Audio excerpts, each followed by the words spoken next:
আলহামদুলিল্লাহ ওসসালাতু ওয়াসসালামু আলা রাসূলিল্লাহ আম্মা বাদ। সুপ্রিয় দর্শকবৃন্দ, দেশ ও প্রবাসে যেখান থেকে দেখছেন সবাইকে জানাই আমার পক্ষ থেকে সালাম। আসসালামু আলাইকুম রহমতুল্লাহ। মাহে রমাদানুল মুবারকের ফজিলত সম্পর্কে রাসূল করিম সাল্লাল্লাহু আলাইহি ওয়াসাল্লাম যে ঐতিহাসিক ভাষণ দিয়েছিলেন, আজকে আমরা সেই ভাষণ সম্পর্কে আলোচনা করব। মেশকাতুল মাসাবি এর 1965 নম্বর হাদিসের মধ্যে আসছে, عن سلمان الفارسي رضي الله تعالى عنه أنه قال خطبنا رسول الله صلى الله عليه وسلم في آخر يوم من شعبان। হযরত সালমান ফারসি রাদিয়াল্লাহু তাআলা থেকে বর্ণিত, তিনি বলেন, রাসূল করিম সাল্লাল্লাহু আলাইহি ওয়াসাল্লাম শাবান মাসের শেষ তারিখে আমাদেরকে লক্ষ্য করে একটি ভাষণ দিলেন। فقال يا أيها الناس قد أضلكم شهر عظيم شهر مبارك। তিনি বললেন, হে মানুষ সকল, একটি মহান মাস তোমাদের নিকট এসে গেছে। শাহরুন মুবারাকুন, যে মাসটি অত্যন্ত বরকতময়। শাহরুন ফিহি লাইলাতুন খায়রুম মিন আলফি শাহর, এটা এমন একটি মাস যার মধ্যে রয়েছে এমন একটি রাত্র যা হাজার মাসের চেয়ে উত্তম। قد جعل الله تعالى صيامه فريضة। তিনি আরও বলেন যে আল্লাহ তাআলা এ মাসের দিনের বেলা রোজা রাখা ফরজ করেছেন। وقيام ليله تطوعا, আর রাতের বেলা তারাবির নামাজ পড়া সুন্নত করেছেন। من تقرب فيه بخصلة من الخير,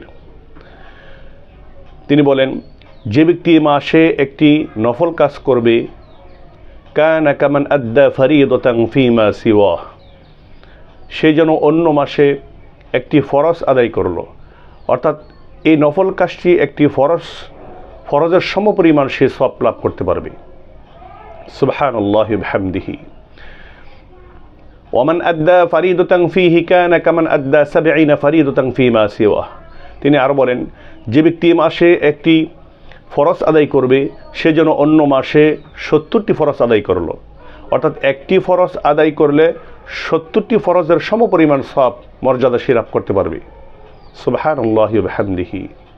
তিনি আরও বলেন, ওয়া হুয়া শাহরুস সবর, এটা হলো সবরের মাস, ধৈর্যের মাস। ওয়া সবরু সাওয়াবুল জান্নাহ, আর সবরের প্রতিদান হলো জান্নাত। ওয়া শাহরুল মুআসা, তিনি বলেন এ রমাদানুল মুবারক হচ্ছে ওয়া শাহরুল মুআসা, সহমর্মিতের মাস।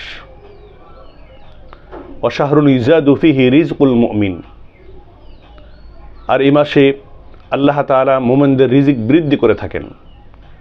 বাস্তবে আমরা দেখতে পাই যে রমজান মাসে আমরা যে সমস্ত ফল ফুরুস বা যে সমস্ত খাবার খেয়ে থাকি তা অন্য 11টি মাসে সম্ভব হয় না। তা আল্লাহ তাআলা মুমিনদের রিজিক এই মাহে রমাদানুল মুবারকে বৃদ্ধি করে থাকেন। তিনি আরও বলেন, মান ফাত্তারা ফিহি সাইমান কানা লাহু মাগফিরাতান লিযুনুবিহি, যে ব্যক্তি কোনো রোজাদারকে ইফতার করাবে, এ ইফতার তার গুনাহ মাফের কারণ হবে। ওয়া ইতকু রাকাবাতিহি মিনান নার, এবং জাহান্নাম থেকে মুক্তির কারণ হবে। ওয়া কানা লাহু মিসলু আজরিহি মিন গায়রি আন ইয়ানকুসু মিন আজরি শাই। তিনি আরও বলেন যে এই ইফতার করার কারণে সে রোজাদারের সমপরিমাণ সওয়াব পাবে, অথচ রোজাদারের সওয়াব থেকে কোনো কিছু কমানো হবে না। হযরত সালমান ফারসি রাদিয়াল্লাহু তাআলা বলেন, কুলনা ইয়া রাসূলুল্লাহ লাইসা কুল্লুনা নাজিদু মা নুফাত্তিরু বিহিস সাইম। আমরা রাসূল করিম সাল্লাল্লাহু আলাইহি ওয়াসাল্লাম বললাম, ইয়া রাসূলুল্লাহ, আমাদের মধ্যে সবাই তো রোজাদারকে ইফতার করার মতো সামর্থ্য রাখে না। فقال رسول الله صلى الله عليه وسلم يعطي الله هذا الثواب। রাসূল করিম সাল্লাল্লাহু আলাইহি ওয়াসাল্লাম বলেন, ওই ব্যক্তিও এই নেকি এই মর্যাদা লাভ করতে পারবে। মান ফাত্তারা সাইমান আলা মাযকাতি লাবানিন আও তামরাতিন আও শারাবাতিন মিন মাইন, যে ব্যক্তি কোনো রোজাদারকে দুধ মিশ্রিত পানি অথবা একটি খেজুর অথবা একটু পানি দ্বারা ইফতার করাবে, সেও এই মর্যাদা লাভ করতে পারবে।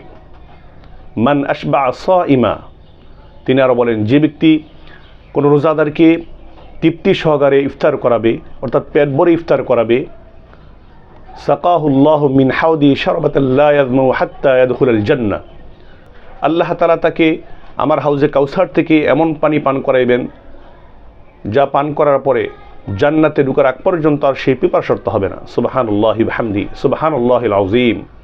সম্মানিত সুধী, কত বড় ফজিলতের কথা। তিনি ভাষণে আরও বলেছেন, ওহুয়া শাহরুন আউয়ালুহু রহমাতুন, এ রমাদানুল মুবারকের প্রথম অংশে রয়েছে রহমত, ও আওসাতুহু মাগফিরাতুন, এবং মধ্যের অংশ রয়েছে মাগফিরাত, ও আখিরুহু ইতকুন মিনান নার, আর শেষ অংশে রয়েছে নাজাত। এই রমাদানুল মুবারকে আল্লাহ তাআলা প্রথম দিক থেকেই অজস্র দ্বারায় রহমত নাজিল করতে থাকেন, এবং রমাদানুল মুবারকে আল্লাহ তাআলা বান্দাকে মাগফিরাত করতে থাকেন, এবং এই রমজানুল মুবারকে আল্লাহ তাআলা বান্দাকে নাজাত দিতে থাকেন, জাহান্নাম থেকে মুক্তি দিতে থাকেন।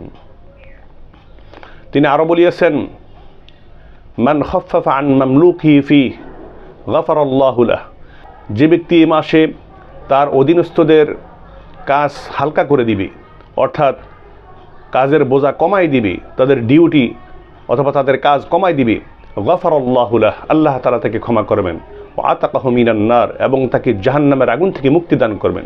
সুবহানাল্লাহি ওয়া বিহামদিহি সুবহানাল্লাহিল আযীম। কত বড় ফজিলতের কথা। সম্মানিত সুধী, আসুন আমরা সকলেই এ রমাদানুল মুবারকের হক আদায় করি, এ রমাদানুল মুবারককে আমরা কাজে লাগাই, বেশি বেশি নেক আমল করি এবং গুনাহ বর্জন করি। আল্লাহ তাআলা যেন আমাদের সবাইকে সে তৌফিক এনায়েত করেন, আমিন। আজ এই পর্যন্তই। আল্লাহ তাআলা আপনাদের সবাইকে ভালো এবং সুস্থ সুন্দর রাখুক। আসসালামু আলাইকুম ওয়া রাহমাতুল্লাহি ওয়া বারাকাতুহু।